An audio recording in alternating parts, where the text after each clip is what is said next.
시초점을 어떻게 치나요? 초점을 치는 거에서는 이제 여러 가지 방법이 있습니다만, 이제 주자께서 정리를 한 것이 많이 통용을 하죠. 시초점을 50개 갖고 치는 건데요.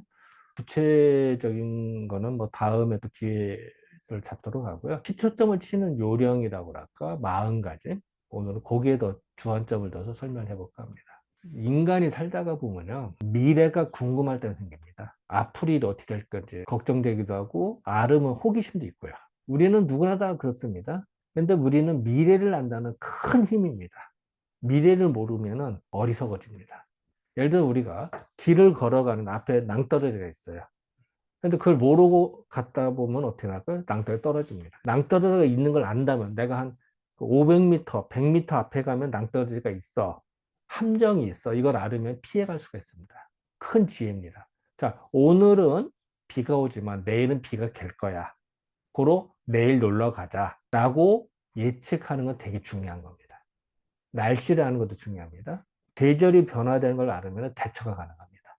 자, 우리 옷장에 겨울옷 다 집어넣어. 이제 여름옷 반팔 다 꺼내. 아니야.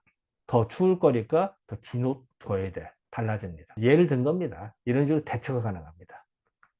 그랬을 때 시초점을 칠 때는요, 반드시, 사실은 시초라는 게 뭐냐서부터 얘기할까요? 시초라고 하는 거는요, 사실은 그 시초대라고 하는 풀이 있습니다. 근데 그게 참 구하기도 어렵고 비쌉니다. 저 같은 경우는 이제 대나무 팔, 이거 대나무를 이용하는데, 어떤 사람은 대나무가 무슨 시초대냐? 뭐 그것도 맞아요. 근데 뭐 그렇게 따지면 뭐 동전으로 점치는 거는 뭐 동전 쇳덩어리인데 무슨 뭐 하겠습니까? 근데 중요한 거는 이런 도구가 중요한 게 아니라, 이것도 중요하죠. 하지만 더 중요한 거는 내 마음이 정이라냐 아니냐가 중요합니다. 내가 장난 삼아서 점을 치는 건지, 아니면은 그 정이란 마음으로 미래를 예측하면서 하는 건지. 근심 걱정을 하든.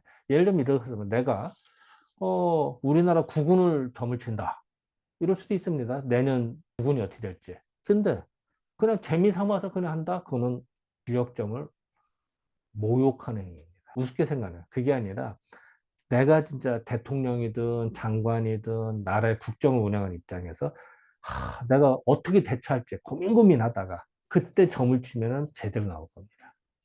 근데 일반 야인, 그러니까 정부 관료가 아니라 전혀 상관이 없는 사람이 국가에 대한 정책이나 국가에 대한 정보를 많이 알기가 힘듭니다. 아무래도 정부 요체에 있는 사람이 많이 알고요. 사이드라고 할까, 제야 있는 사람은 정보가 한정됩니다. 그런 사람이 그냥 재미 삼아서 하는 거하고는 유가 다릅니다. 다시 말하면, 내가 이 얘기를 왜 하냐면은, 진짜 당사자가 절박하게 느꼈을 때, 그럴 때 그걸 가지고 점을 치는 게 옳다고 보는 겁니다. 그래서 이 점을 칠 때는 그게 중요합니다. 우리가 이제 이게 50개 갖고 점을 치는데, 50개. 50개는 대연지수라고 합니다. 대연지수라고 하는데, 그 모든 우주의 상수라고 할까? 우주의 그 기운이 합쳐진 것이 예전에 50개라 생각을 했던 거야.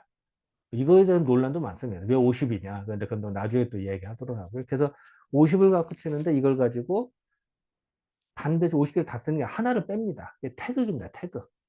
하나를 빼야 돼. 왜냐하면 항상 태극은 중심을 잡고 있어야 돼요. 하나를 빼야 됩니다.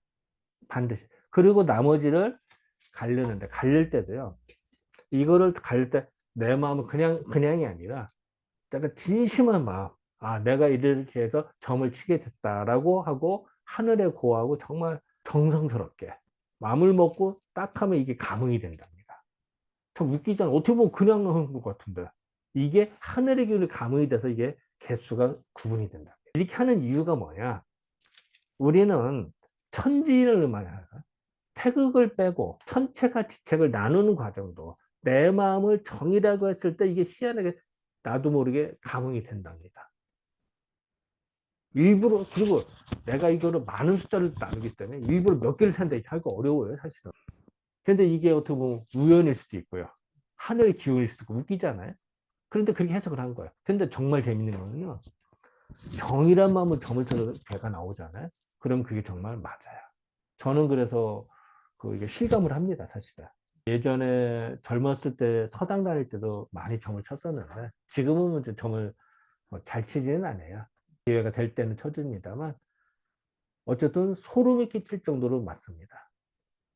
그랬더니 야 이거 뭐야 뭐 하겠습니다만 글쎄 뭐 각자 믿기 나름이니까 뭐 저도 뭐라고 말할 수 없어서 믿어라 봐도 저도 말하잖아요. 하지만 저는 그랬습니다.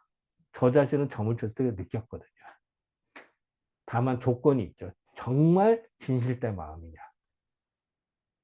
그리고 당연한 거는 점을 치는 게 아닙니다. 예를 들어서 아침 먹고 양치질 한다. 이거 점 치는 게 아니다. 양치를 할까 말까 점 치는 게 아닙니다. 그 당연한 거니까. 그걸 점을 치면은 또 주역을 우습게 생각하는 거니까. 그럼 천벌을 받습니다. 천벌은 너무 무서운 얘기고 어쨌든 그렇게 하는 게 아닙니다. 우리가 A를 할까 B를 할까 정말 내가 최선을 다했을 때 어떻게 판단해야 될지 궁금할 때 그럴 때 생활의 지침으로써 점을 치는 게 좋다. 이렇게 말씀드리면 될 것 같습니다. 점을 치는 거는 진실된 마음을 해야 된다. 그리고 결과를 우습게 생각하지 말아라. 요렇게 정도로 말씀드리겠습니다.